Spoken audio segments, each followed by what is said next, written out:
फिर्यादीचे नाव दिनेश प्रकाश जाधव, वय 50 वर्षे, राहणार 3 सरस्वती बिल्डिंग, अमृतनगर, विजापूर रोड, सोलापूर. आरोपीचे नाव प्रसाद लोंढे, बाळू काळे, सागर कदम, केदार गुमटे, मनोज सूर्यराज उर्फ भाईजी, अजिंक्य शाबादे, प्रकाश शिंदे उर्फ बुद्धा, जॉकी थोरात, विनायक जाधव व इतर त्यांचे साथीदार.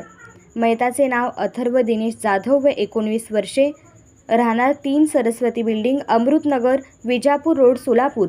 यात हकीकत अशी की यातील फिर्यादीचा मुलगा अथर्व यास पैसे देण्याघेण्याच्या व्यवहारावरून यातील आरोपितांनी 3 वेगवेगळ्या चारचाकी गाड्यांमधून येऊन त्यांनी सोबत आणलेल्या लाकडी काठ्या, लोखंडी रॉड व कोयते यांनी फिर्यादीचा मुलगा अथर्व यास मारून गंभीर जखमी करून त्याचा खून केला आहे.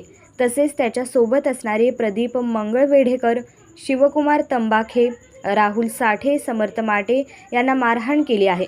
म्हणून याचा तपास विजापूर नाका पोलीस ठाण्याचे सहाय्यक पोलीस निरीक्षक गायकवाड हे करीत आहे.